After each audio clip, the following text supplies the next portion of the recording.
Okay, Mastermind with Neil Schwartz. And our special guest today is Bryan Ogletree. He's from, I think, Ohio, Dayton, right? Yep, Dayton, Ohio, yep.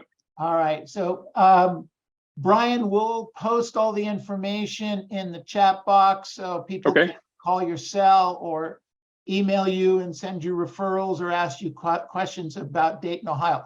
My experience with Ohio in general, it's a pretty conservative state, pretty conservative area, correct? It is. Yeah. But, what happens? I mean, do the prices move up quickly? Do you sell properties and people just sit there and pay off their homes? How's that kind of a market been running for you guys? I mean, people, as of late, people have been kind of staying put.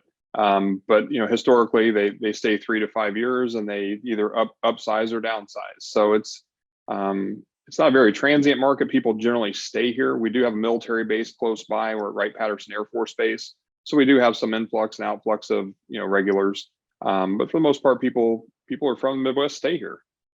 Got it. Okay, very cool, excellent.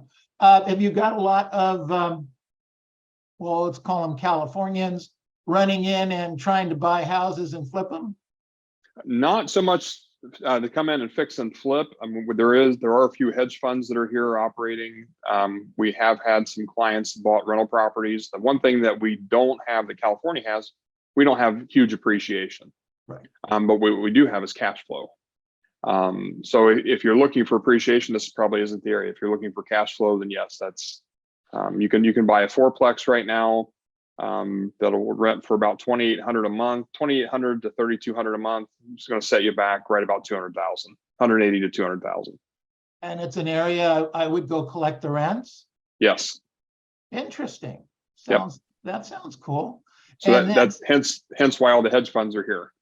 Right, and then the prices don't necessarily go up anywhere near our prices, but the prices move up slightly over the 10 or 15 years that you would own the property? Correct. So in 2010, I started buying rental properties in 2010, and most of those properties have doubled or tripled in value since I bought them. Okay. Since 2010. So yeah. Okay. Well, that's great. Yeah. So you were buying fourplexes for $120,000? I bought 2 fourplexes 3 years ago. I paid $160,000 a piece for them. I bought a duplex about the same time. I think I paid $125,000 for it. My fourplexes I'm getting $2,800 a month out of, and my duplexes I'm getting $1,550 a month out of. I may turn this show off early and get on a plane. Sure. Yeah, Tess is going to beat me to the airport. Sure. I love it. Okay, so tell us. Sorry, Tess? You got it. I'm going to jump on the plane. Let's go. I understand. Right. You'll have to make a connection. There's no direct flight. So. Oh, bummer. Yeah. So Bryan, tell us a little bit about how you got started. You've been in the business, what, about 17 years? 17 years now. I started in 2006, so right about the peak of the last real estate recession. The sky was falling, and I didn't even know it because I was so new. So I was working in the factory. I was looking to pick up some extra money because my wife was at home with the kids, and I was working in a factory for roughly $70,000 a year. I wanted something else to do to kind of supplement that income, and there was a guy in the factory that was selling real estate part-time. He said, "Oh man, it's great." He said, I don't make money every month, but in the summertime, it's not uncommon to make $5,000 to $10,000 extra a month. I'm like, well, that's great. So let's do that. And went to community college for 140 hours, got my real estate license, and started selling real estate. And as I understand the story, you're one of the guys that mom didn't tell you to ride a motorcycle? Correct. Yeah, my mom did not like my mother forbid me to ride a motorcycle. Sure, I understand. Which probably encouraged you to do it. Well, I wasn't going to go against mom. It just wasn't going to happen. Okay. So yeah, I mean, I started selling real estate, and we used to have the monthly magazines that would come out with all the company listings in it. It'd be in front of the grocery stores, and at the company I worked for had that. And I would always get that magazine and open it up. And there was an agent in that magazine that he had probably 70% of the listings in the magazine. And I couldn't figure out what he was doing differently. And I asked my manager, I said, what is Richard doing that I'm not, that he's getting all these listings? He's like, well, he has a real estate coach. So then I found out who it was, and I started emulating him the best that I could, and got on Mike Ferry's website and started downloading scripts and chasing expired listings and such, but not in coaching. Just, I couldn't afford it at that time, but just trying to learn as much as I possibly could. Uh-huh. Or at least I thought I couldn't afford it at that time. Right, exactly. So you're one of those guys that got thrown into real estate full time, though. Yes. So I had a motorcycle accident right after 2013. I told my wife, I said, I think I want to get a real estate coach. And she said, fine. So I signed up for Mike Ferry, and literally, I think it was 3 weeks after I signed up for coaching, I had a motorcycle accident. So here I am, just took on a new monthly bill of $650 a month. Can't work because I just had a motorcycle accident. And nobody needed results faster than I did at that point. So I told my coach what happened, and he said, if you do exactly what I tell you to do for the next 60 to 90 days, you will never set foot in that factory again. And he was right. I didn't. That's great. It's a great story. So tell us a little now, fast forward 17 years where you didn't feel like you could afford a coach. Yeah. You finally got a Mike Ferry coach, got into the systems, business built up. And it's Correct. actually to the point where you, in the last 4 or 5 months, actually hired Mike Ferry to coach you daily. Correct. So we went from no coaching, no spending money, no skills, to sending him a cashier's check for $50,000. Yes. How'd your wife feel about that one? Didn't even question it. Really? Good for Not you. not even because she knows. So tell me the story. So tell us what happened in the last 17 years here. Business, etc. Business wise, I went from pre-coaching, I was doing roughly 30 deals a year. Last year I closed 131. This year we're on track to do just about what we did last year. We should finish. We're running 120 to 130 projected. So in a year that was a little crazy to say the least, we're still going to be able to repeat what we did last year, or very close to it. Will the prices move up slightly? The prices did move up slightly, but what I'm worried about is I think we've peaked. And I think that we're going to start going the opposite direction. I'm starting to notice listings that I've taken in the last week, some of which have not even had a showing on yet. Wow. 6 months ago, I'd had multiple offers and people fighting over it. And I'm listing my properties below what my comps are to try to get ahead of this. Got it. How big's your team? So I have a listing coordinator, transaction coordinator, a buyer's agent, myself, and then I have a runner. And the runner is just somebody for signs, lock boxes. An hour? Yeah. Well, she's getting a college education for free. Oh, one of those. Yeah. They're called children, right? Yes. We have tuition reimbursement in my company. Yeah, I got it. Oh, that's wonderful. 100%. What a great perk. It is a great perk, and I do pay her a salary like I would pay anybody else in addition to. But she actually, I think she's going to wind up in the business. She has expressed interest in it. I told her I want her to finish her degree first, but I think she's going to transition to that. But she's doing all of our listing inputs right now.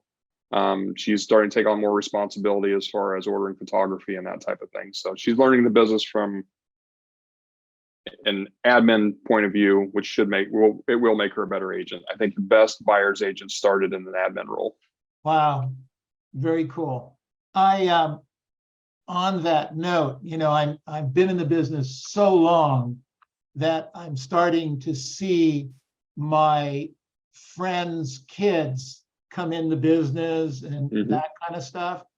And I'm actually old enough, in the last 2 weeks, we saw 2 movies where the actors had their children in the movies. So one was that Adam Sandler had his kids.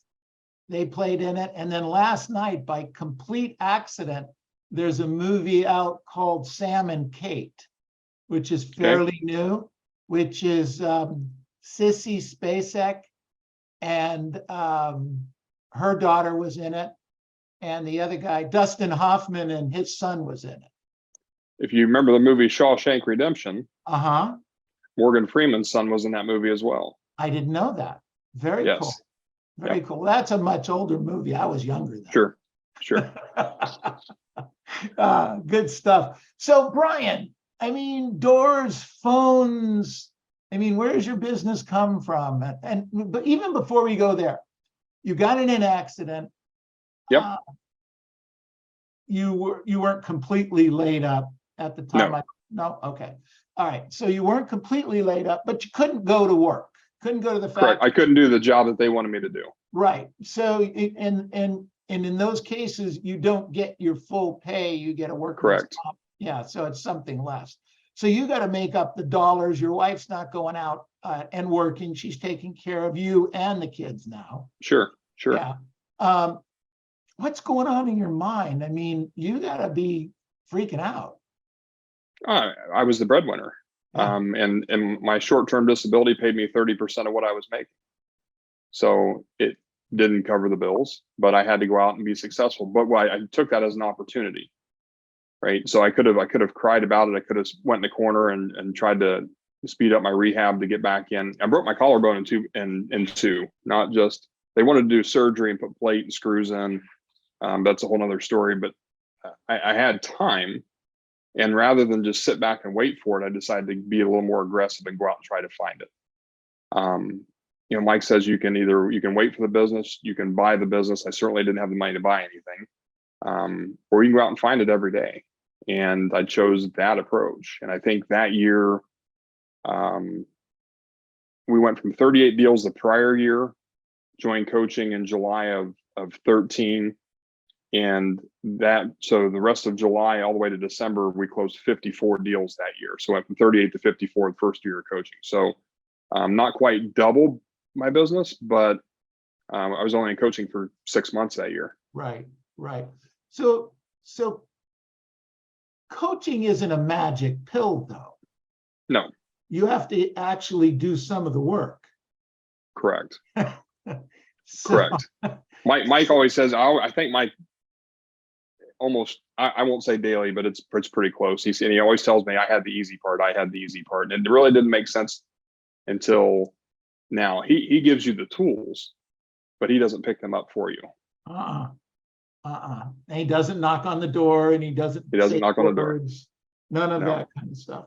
Okay, so you decided to ramp it up 6 months ago. Did you do that because of the changing market, or? Yes, I went to Mike. I was in Toronto. I went to Toronto for the retreat there in March.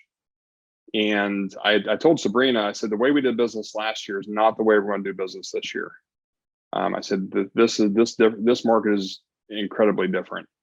And I heard Mike made the comment while he was on stage that he had the privilege to personally coach 7 agents prior to.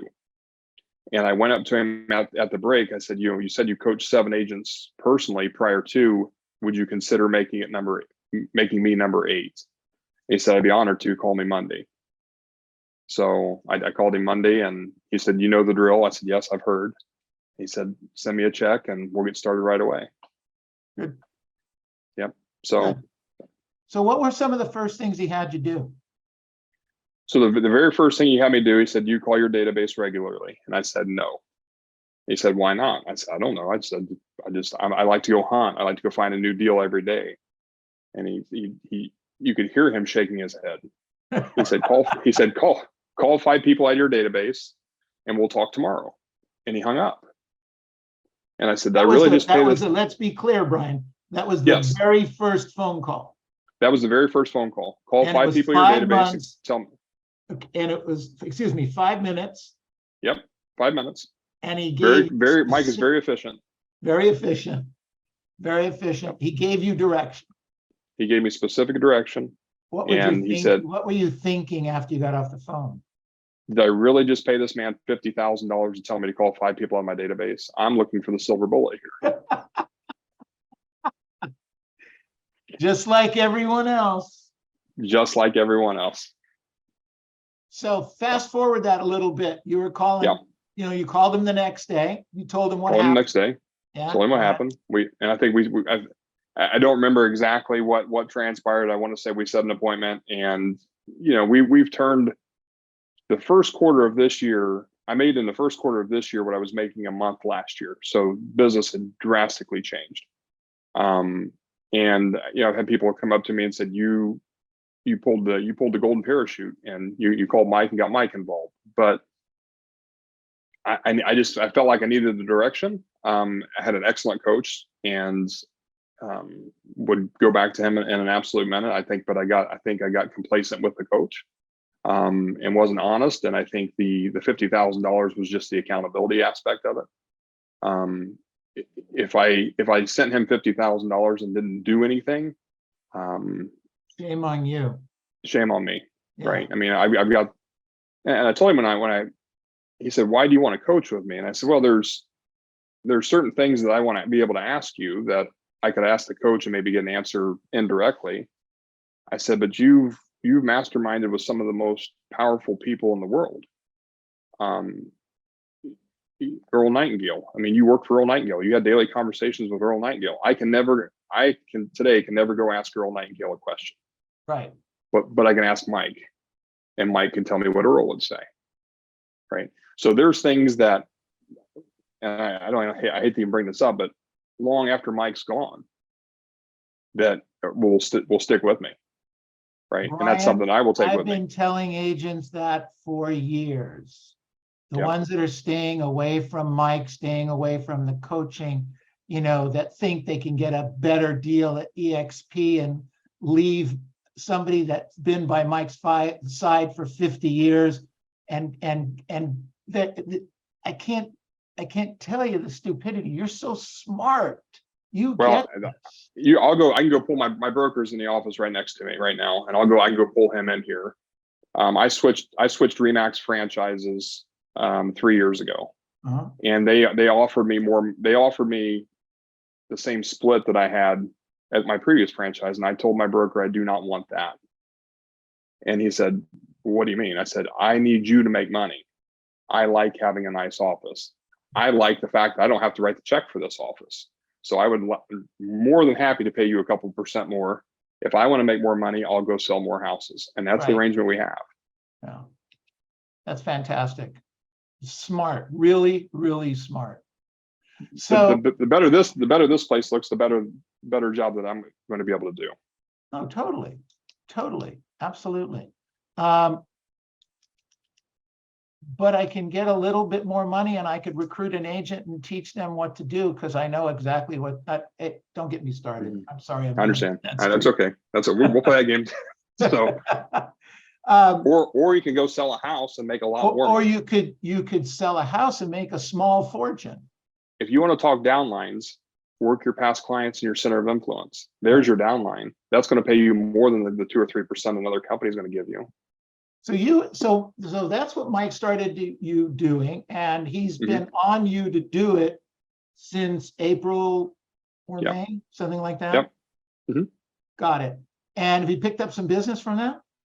Yeah, I think since we've started coaching together, I want to say we've done 60, 70 deals since I started back with him. We were at 12 when I started, 12 deals for the year.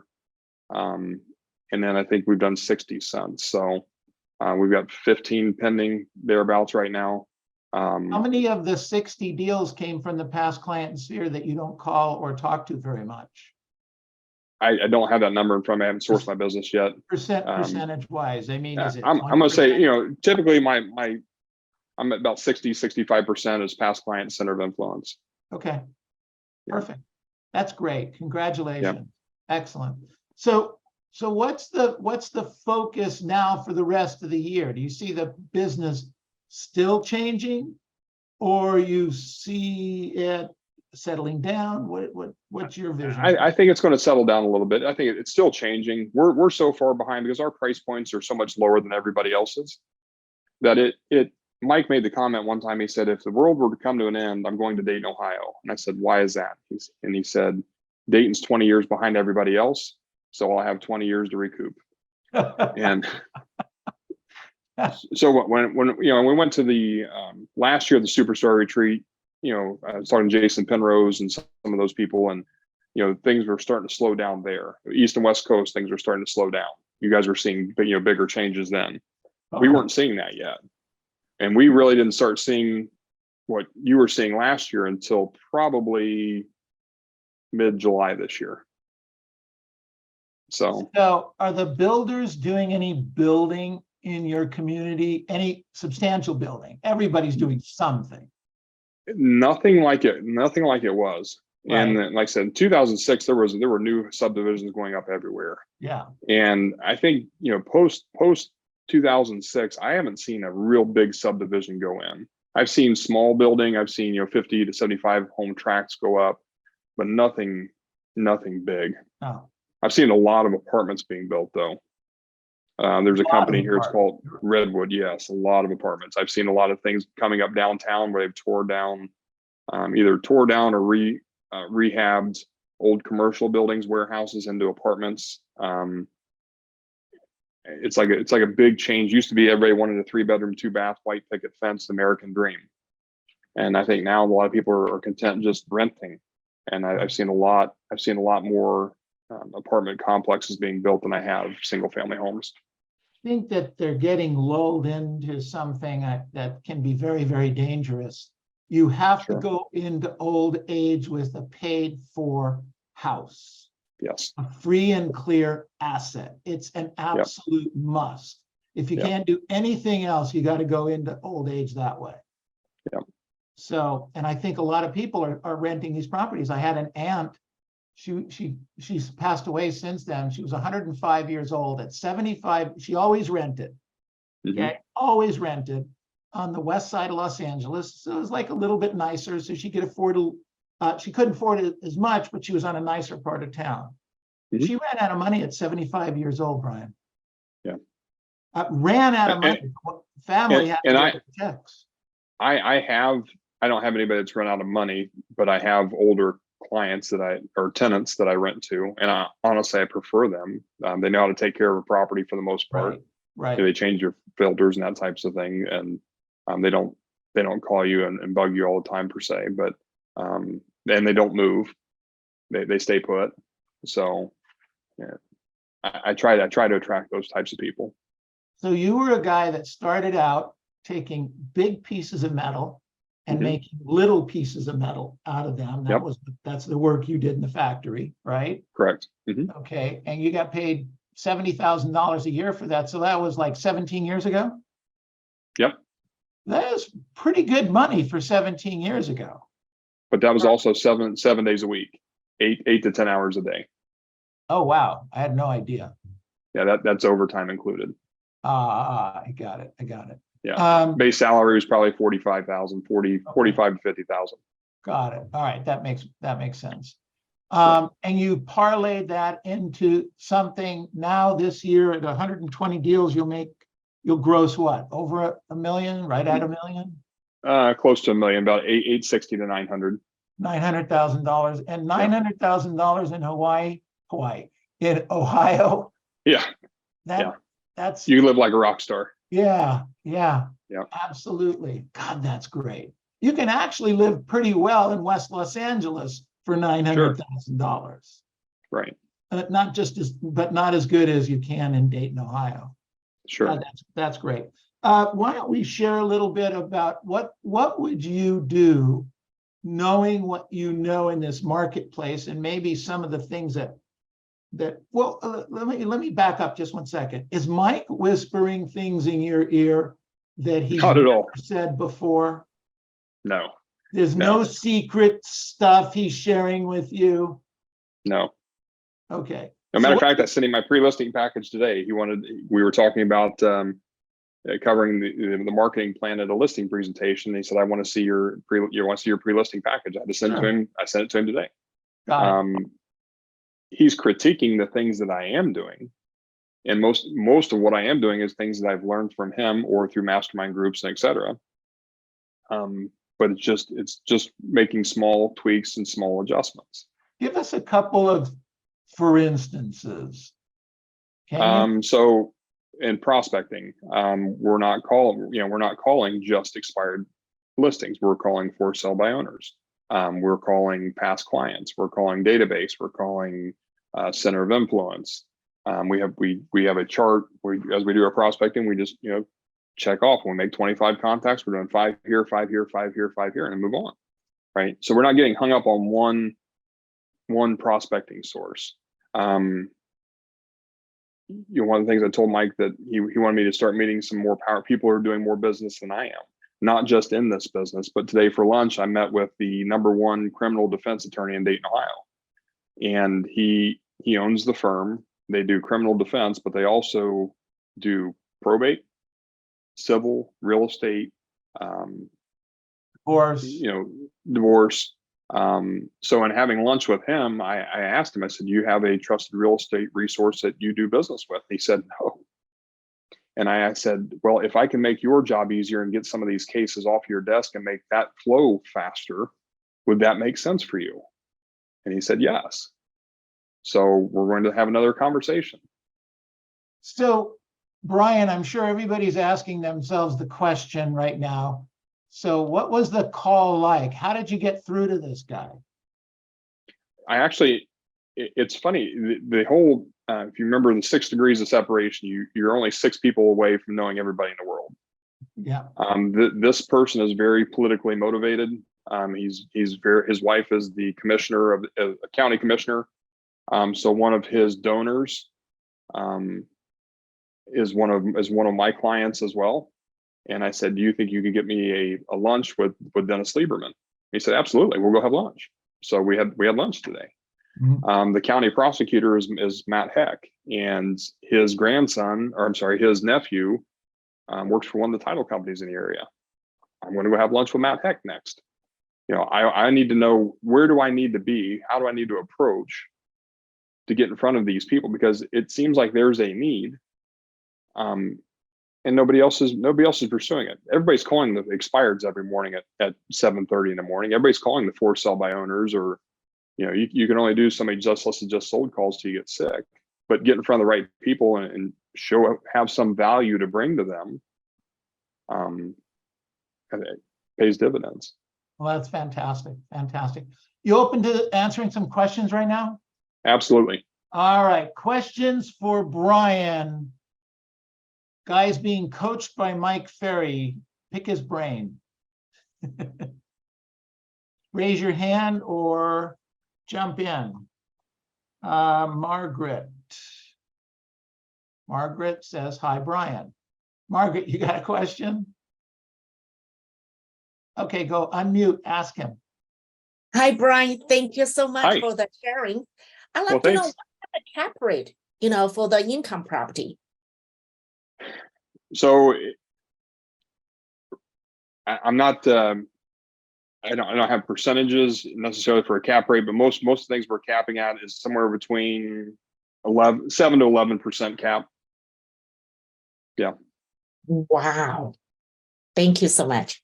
You're welcome. Job. Hello, Neil. Go Hello, ahead. Neil. Yeah, I got a question. Before you got with Michael and paying the 50,000, you have a one-on-one coach before that? Yes. I just got a question. I know it sounds like you just say that after you paying Mike that, you discover the calling your past clients, you can make good money.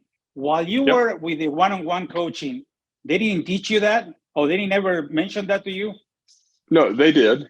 But I was always looking for the silver bullet. And I thought, you know what? I'll pay Mike 50,000. He'll give me the secret sauce that the coaches don't have. Oh, he's holding something back, right? So nothing is necessarily changed. we're not necessarily working on the skills as much, but we're tweaking the business that I have. Right. And I will tell you that just writing a check is not going to fix the problem. And I told Mike this. I said, you know, I've had some of the best coaches that you have in your program. I've got you personally. I said, but if you want to see the work being done, you got to look in the mirror. It all comes from you. Right. So the coaches aren't going to do the work for you. Mike's not going to pick up the phone and call for you. He's not going to book the appointments. Right. So that's the work that you have to put in, and you have to do that work. Thank you. Yeah, good question, Mike. Really good.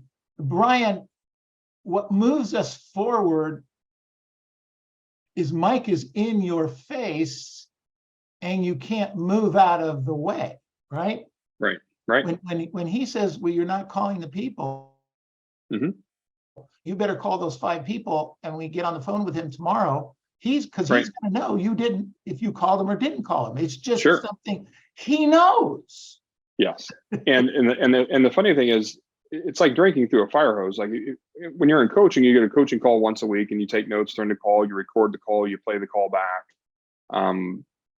But Mike will give you a different topic every single day, and trying to retain that and put that into and putting something new into play the very next day, and something new the day after that, and something new the day after that.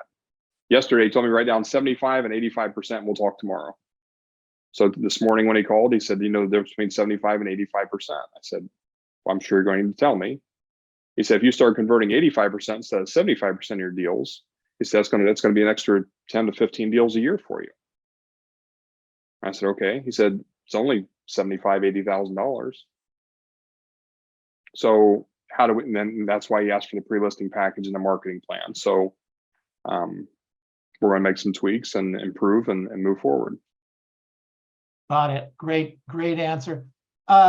Monica put in the chat box, she had a question. What action items did the coach go over with you or tell you to do the months after the motorcycle accident that allowed you to not? So literally everything that I learned I was brand new to coaching. So I came into coaching with an open mind, and my coach told me, he said, you remind me of an old mule.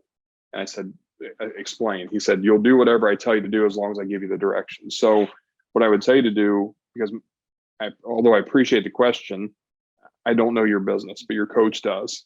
And I would tell you to listen to your coach. They're not going to steer you the wrong direction. They're going to give you all the information you need or point you in the right direction, but it's up to you to do the work. Yeah. Interesting. Good answer. Thank you. Okay. Other questions for Bryan? I have a question. Go ahead, Ernest. So 17 years ago, it just reminded me of my situation. I worked in a factory, 12-hour shifts for many years. And I would say that I spent a lot of years quitting that job because I was in real estate part-time. Had it not been for that motorcycle accident, do you think it would have taken you a little longer maybe to get I don't know that I would have got, I don't know that I would ever would have gotten out.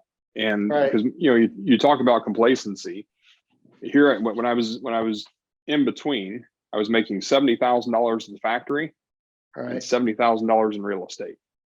Right. That's why. But I knew if I showed up every day, I got a check. It took me a while to connect the dots to say if I showed up every day in real estate, I could make 70,000. But from 70 went from 70 to 140 to 250 to 330 to 390 to 510 to, you know, to where we're at today. In the last 2 years, I made over 1.5 million in the last 2 years. That's okay. That's better than 70. Thank you for that. That was great. Yeah. Really good question, Ernest. Thank you. I have a question, Neil. Please, Tess. Okay, so you said you started in 2006. Two questions for me. First of all, what is your schedule like? That's one. Okay. The second question would be, do you think that there is really a difference between prospecting with expireds, FISBO from before the 2006 and then now? Because I'm hearing that there is somehow a difference, but I don't know if that's really true. So I think now the expired listings, we're getting a lot of them for us anyway, are that were withdrawn previously, meaning that they listed it, they couldn't find what they were looking for, it didn't sell right away, they pulled it off the market, and then it expired a couple months later. So the quality of the expireds, I remember when in 2006 to 14, or even later than that, we would come in, we'd open the computer, and we would have 30 to 50 expireds a day. We only have 1,500 houses on the market in my MLS right now. So to have 30 or 50 a day, I could set an appointment literally every day off an expired listing. Now we're getting 3, 4 a day. The first month we used to get 130. Now we're getting 20.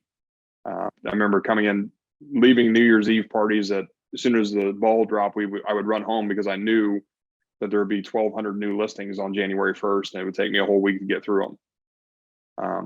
So that, that's kind of changed a little bit. So that's why it's nice to have multiple sources of business, not just relying on an expired, because when they dry up, your business goes away. Not just relying on,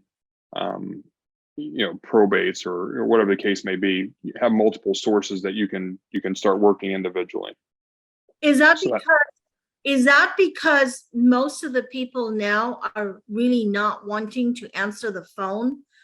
Unlike before, that, they'd be willing to, be more assertive in saying, okay, I like to be helped, but this time seem like there's not too many people answering the phones.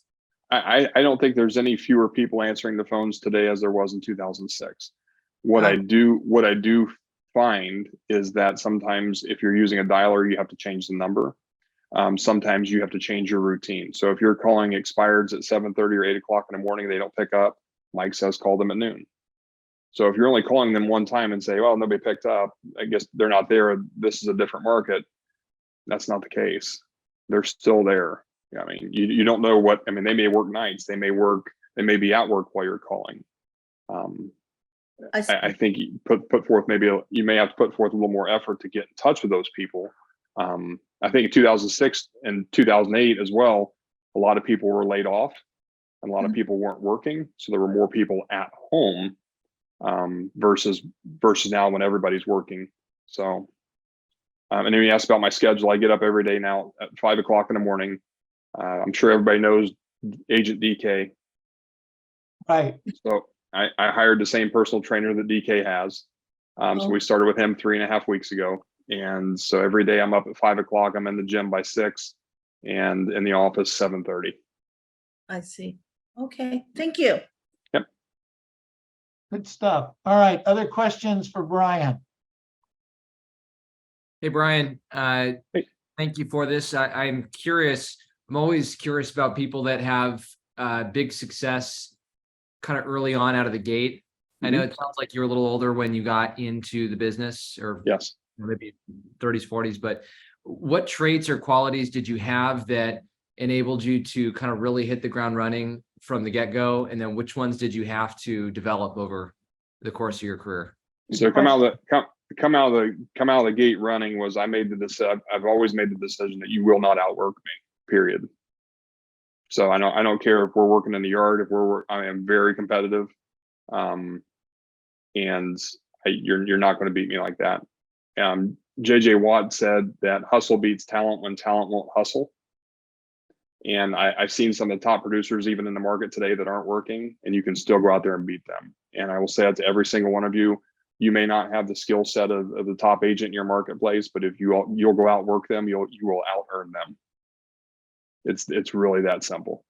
I got my real estate license in 2006. I was 29 years old. So I'll be 40. I'm 46 this year. So this is what real estate does to you. You look great. Good stuff. Great Thank question, you. Justin. Thank you. Good job, Bryan. Other questions for Bryan? Hey, Bryan, quick Yes. question. So you had the traumatic accident. Yep. And your coach told you what to do, but how did you get over it mentally? When you have an accident, when you don't feel good, when you probably were, I treated it as an opportunity. right? So and with every bad thing that happens, there's something good there. Larry Kozak was my coach for a long time. And one of the things I learned from Larry, and I think, Neil, you asked me what is one of my go-to objection or my favorite objection handler. Right. Could you use some good news right now? And I use that all the time, especially when we get into, after a post-inspection agreement, after the inspections are done, we get a laundry list of things. I'll go to the seller, Neil, could you use some good news right now? Yeah, We've got this. We got this long laundry list of things that we need to fix. But at the end of the day, the buyer still wants to buy the home. That's the good news. You can find, there's positives in everything. You just have to find them. It's not, you may have to dig a little deeper, but if you, happy pays better and a smile on your face will pay better. So could you use some good news right now and use that? I mean, I love using that one. That's a great one. I'm going to steal it. Sure. Thank you. All right, other questions there? Thank you, David. Good question. Okay. Let me see anyone else over here. All right. Okay, unmute yourselves, please. Unmute yourselves. Let's give Bryan a big hand. Woo! All right. Thank you. Thank you for having me. Thank you. Well, Thank you. Bryan, what we do now is we'll take another 5 or 8 or 10 minutes and kind of go around the room and ask the agents, what did they learn from Bryan today? We understand that you might have a hard stop, etc., but we're going to record this, and when we send you the recording. Yep. I've got 15 more minutes, so we got plenty of time. There you go. I love it. By the way, just a side note, do you actually work with your schedule on a daily basis, or do you kind of do what happens? No, I work a schedule on a daily basis. I don't talk to my team until 11:15, 11:30 every day. If there's an absolute fire that they can't put out, then they'll come and grab me. But typically what I do is I empower them to make a decision. And how I do that is, if there's a problem that comes up in the morning, I want them to write down 2 or 3 possible solutions to that problem. So when we meet, that teaches them how to handle that objection or that problem going forward. So if it ever comes up again, and you'll notice that the problems that come up in real estate typically are the same problems that happen over and over and over again. Yeah, you're right. So absolutely. Neil, really quickly, what is his personality? What do you think? I would think that he's analytical driver. Okay. Bryan, what does Mike say? Analytical. Yeah. With a smile. Yes. We call that bipolar. Yeah, bipolar, exactly. Good stuff. Good question, Tef. And Angel wants to know, Bryan, do you still ride? I do. So wait a minute. I was thinking how smart you are. Yeah, no. We're leaving tomorrow. I've got a couple of my friends. We're meeting at my house tomorrow morning, taking a long weekend. We're going to go through the Appalachian Mountains called the Blue Ridge Parkway. And we're going to ride motorcycles down the Blue Ridge Parkway this weekend. What do you ride? Right now, I've got a Harley Ultra Limited, but I also have a large collection of antique and vintage motorcycles. So I've got everything from old Harleys to Indians. I've got a bunch of classic cars too. So that accident didn't scare you away from riding? It did. I promised my wife that I would not make her a widow with children. And so we postponed. I didn't get a bike. I didn't get back on a bike again for at least the first time I got on a bike actually was Anaheim, California, when Mike had the production retreat in Anaheim. I went and rented a Harley from a dealer and rode up the Pacific Coast Highway. But I didn't own a bike for probably 5 years after the accident. Bryan, I'm not sure if you know this or not, but you actually could drive a car on that same road. Did you know it's that? Not the same. It's not the same. Honest. Get a convertible and go enjoy yourself. I've got a couple of them, and it's not the same. You guys, what did we learn? What did we learn from Bryan? What did we learn from Bryan today? And don't tell me you're going to go get a motorcycle. I am actually. I'm going to get an FZ09. Wow. Yeah, I ride them when I go to Mexico, and that's what I'm missing over here, especially if I want to make the commute down from San Jose to Murrieta. I think I can get there a little quicker on 900cc. That's why we need you down here quicker. We need you alive. Yeah, I'll get there. My name ain't Angel for a reason, right? All right, there you go. What else did we learn today? What did you guys learn? Well, he's fearless and he sticks to he said the work ethic. I'm out here doing these. I'm new and I'm trying to show up to all the trainings that the company offers. So I like knowing I don't have to feel so discounted just because I'm really new and compete with somebody that's really experienced. If I just outwork them. Absolutely, Angel. That's how I got here. That's exactly why I'm here 50 years later. And this is what I've learned. Nobody because outworked me. I've been in coaching for 10 years as of in July. And I've seen your group in your office, Neil, at every production retreat, at every superstar retreat. I know Tess. I see Tess all the time. She always has a big smile on her face. You're a little shorter than I am, but but you're in a great group and you offer a lot to your agents. Thank you. I appreciate that. What else did we learn from Bryan today? I'll make a comment. Please. I think Bryan is really driven with pain. Okay. He's driven with it. And Okay. the more he has pain, the more competitive he is. Okay. That's All right. So Bryan, did your parents put cigarettes out on you as a kid? No. See, No, I didn't have that either, but I have a lot of pain that I need to make sure I overcome. There was a lot of things my wife teased me about. That I'm always trying to relive my childhood. We weren't rich growing up. We were lower middle class. And I think I mentioned this at the superstar at the bonus day. I bought my dad a Corvette last year. Yeah. I remember that story. Yeah. So So replaced the car he had. that car he wanted, but he never could find a way to buy. Right. And I won't say that it was pain, but it was more desire. I wanted that as a child. I wanted those things, and I don't feel like I was cheated, but I felt that there was a way that it could be done, and I'm still trying to figure out what the next level is, right? What I want to do next. So that's where the You're going competitiveness with comes Mike to Scotland? I am not. My sister just got married in Florida. We just got back from Florida. I've got a cruise to Bermuda coming up. And we're going to Mexico. No, for it's a Christmas. hell of a life, but somebody's got to do it, right? Yeah. There you go. Yeah. I love it. Fantastic. What else did we learn today? Hey, Junior, what did you learn? I learned, well, Bryan, I have a question. Okay. So I'm pretty young. I'm really young. And one of the troubles I have is I don't call the people I know because, you have that fear. I mean, I don't know if you had it, but they're like, this kid does real estate. And I'm not, so I assume they're going to just automatically reject me and not refer me business. But you said, Go ahead. No, go ahead. Oh, so, and that's you not said, the case, but go ahead. You said the first thing Mike told you on the call was, he said, call 5 people and I'll call you tomorrow. Yeah. And so how do you get over that hump of me calling other 21-year-olds? Because I mean, 21-year-olds aren't buying a house right now. So, but their family is. So how do you get over that mental? I mean, is it just call them and then you'll call me tomorrow, Bryan? Or like, how do you approach that? What's more painful, calling somebody that or finding out that they bought from somebody else who's your age? Well, finding out they bought from someone else my age. Right. So call your friends. Those are the easiest people to do business with. And they may not be buying a house, right?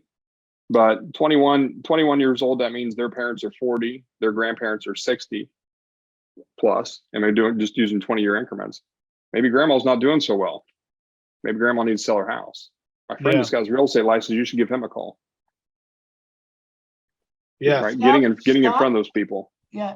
I like thank your you, Bryan. question. Junior, I like your stop. question. Do you have a trusted real estate agent that you do business with? Right. Yeah. Junior, stop having the client say no in your head before you even get there. Yeah. I will tell you, there's an agent. I don't think he's in real estate anymore. But how old are you, Junior? I just turned 22 Okay. When did you have a birthday? You were just 21. on the second of September. Oh, happy birthday. I'm gonna drop a name out there who was your age within a year or two when he got started. Angel Garcia. Sure. We know him. Yeah. Angel was doing $1 million a year at 24. We've interviewed him. He's one of our interviews, Junior. Yeah, I remember. Okay. I role played with one of his. He had somebody cold calling because I own a lot of rental properties, and he was trying to buy one of my rental properties. Didn't know it was me, but I put two and two together. Said, you work with you mentioned the company. I said, that sounds like Angel's company. And he goes, well, yeah, I work for Angel. And I said, if I'm gonna sell it to Angel, I'll just call Angel myself. So, but he's very young. He's very successful. Don't let that limit you. Don't let that fear of I'm too young for this. That's not the case. Yeah, thank you, Bryan. Great answer. Joe Burrow just signed a $275 million contract. He's not much older than you are.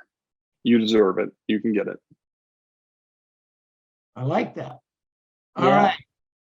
Good stuff. What else did we learn today? Let's go. Good reminder to diversify your lead sources. Yes. Because I think a lot of us basically run in the same expired and just listed, just sold and absentee owner circle all the time. I had one I learned today. Bryan, thank you. Listen to your coach. Yes. Listen to your coach. Stop thinking I'm going to hurt you. Okay? I had a question or a comment, Neil. Go ahead. See how Regarding that went adversity. over? Regarding adversity, it doesn't matter what happens to you; it's how you react. He didn't let the motorcycle crash stop him. It actually catapulted him to be very successful. So more successful, absolutely. I have one more question. Sorry? One more question for Bryan. Sure. Oh, I didn't know if you're supposed to be answering questions. I'm trying to start to build a database of CPAs and attorneys using that script, but it's over the phone initially. And I know he said he had, working the network. What would your advice be on just starting to approach that type of business? The CPAs, I don't know. I don't do any business with any CPAs. They're so analytical. Sometimes it's frustrating, and that's something I need to overcome. Analytical, calling an analytical. Yeah. We're gonna kill each other before we get off the call, and tell you exactly how much time it took. But the attorney aspect, I mean, sometimes it's hard to get in front of these attorneys. And somebody had mentioned to me one time, go book a consultation with them, pay them $100 for the consultation to get in front of them. Or find out who controls their schedule, because it's like calling the doctor's office. You're never going to get the doctor. You're going to get the receptionist. You're going to get you may get the nurse. Gatekeeper. You're going to get the gatekeeper. Find out who the gatekeeper is. Yeah, because that's who's going to be reminding the attorney to call you. That's who you need to make friends with. Okay, very good. Thank you. Good idea. Good stuff. Great. Another good idea. Google charity events in your area and start going to those charity events. You'll see who's who. It'll become clear. Good idea. All right, unmute yourselves, everybody. Come on, let's go. Unmute yourselves. Big hand. Great job, Bryan. Fantastic. Thank you. Good job. Thank you, Bryan. Thank you. Thank you. This has been great. We put your name, phone number, email address, etc., in the chat box. Got some people that are looking to invest. Bryan, there any? Okay. There's still fourplex there that I can get for under 250,000 for fourth. They're coming. Sorry? They're coming. There's a couple of hedge funds that have run out of money, and their properties are sitting empty right now. I was going to ask you this question. I forgot to. That's okay. How is it competing with hedge funds in general? So it has been a little bit tricky because they're coming in, they're offering cash, no inspections as is, right? And you have a traditional buyer who's, conventional VA, whatever the case may be. Sometimes the seller prefers an easier deal. We've had to get creative on our offers. But that's, like I said, that money's all but dried up. Probably first quarter of this year, they kind of pulled out of the market and pulled back.